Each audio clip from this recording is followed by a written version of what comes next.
So we will solve this problem of beam analysis. Okay, this has left fixed support. Okay, then the cross section is circular with 3 centimeter diameter, and here the cross section is 2 centimeter diameter, and here it has a roller support. Distributed load, point force and a moments are applied, and the material is steel, so Young's modulus is 200 GPa. The lengths are 12 centimeter each. So we'll create two elements in ANSYS and try to solve an exact kind of a solution as we do it manually. So let's get started. So first we'll start by saying clear and start new. So, and do not read file. Change the job name to beam analysis 2. Okay, change the directory to the specified directory. Okay, and you can also change the title.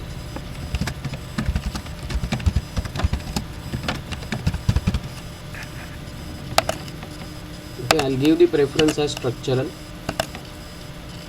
I'll select the element which is beam 2 node 188. It's a 2 noded element, but in ANSYS it's a 3-dimensional element, so on each node it has basically 6 degrees of freedom. Okay, so we'll work with this element in such a way that okay, it behaves as 1-dimensional element with 2 degrees of freedom on each node.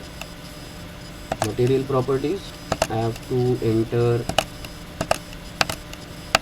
linear elastic isotropic 200 GPa. So 200 E9 is the Young's modulus and Poisson's ratio 0.3. Remember the units we are going to stick with is force is newtons and length is in meters. Okay, so Young's modulus becomes Newton per meter square, which is gigapascal, so it is 200 gigapascal.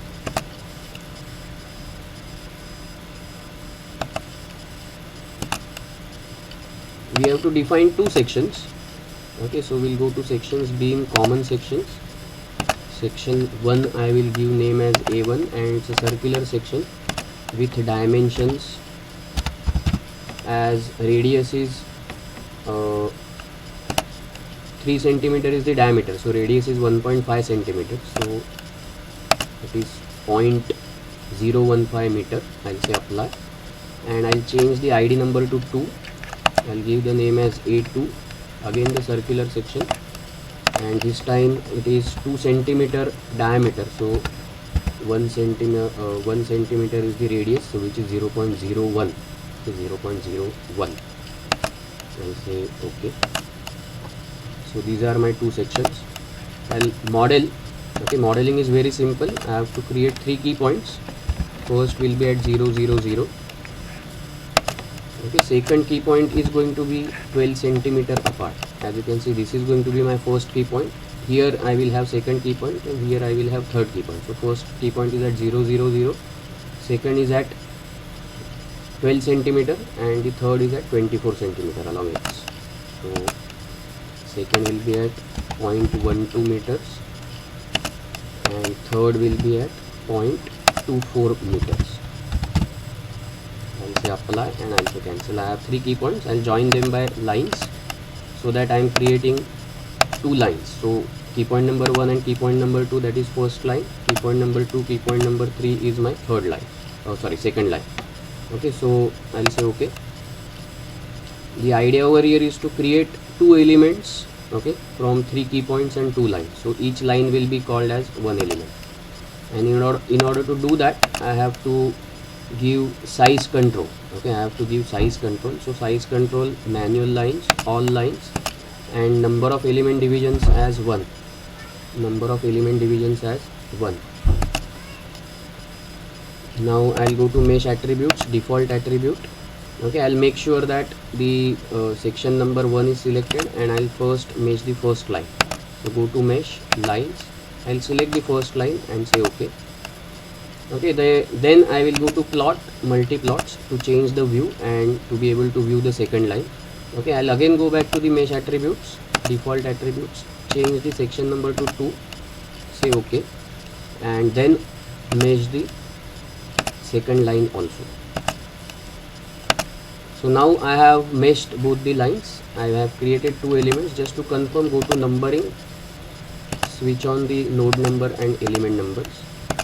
So as you can see, this is my first element, this is my second element. I can also give the real shape from plot control, style, size and shape, and switch on this display of element shape property. Once I do that, as you can see, this is 3 cm diameter, this is 2 cm diameter. So the meshing is proper. I'll just switch off this property again. Now we are ready to apply boundary conditions. So I'll go to the solution, define loads, structural displacement on key points. First key point is fixed, so I'll constrain all the degree of freedom with 0, and key point number 3 is my roller support.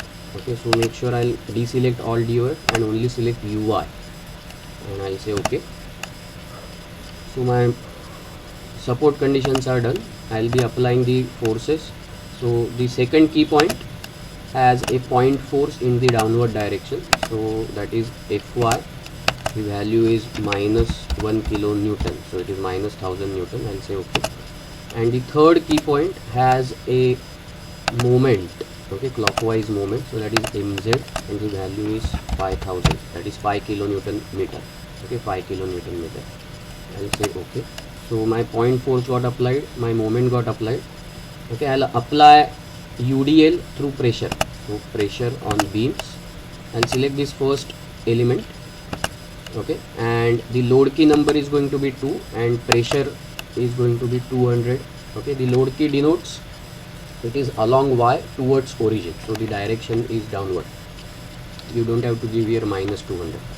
So okay, it is just a warning that both the type of boundary conditions are applied, so that's okay. So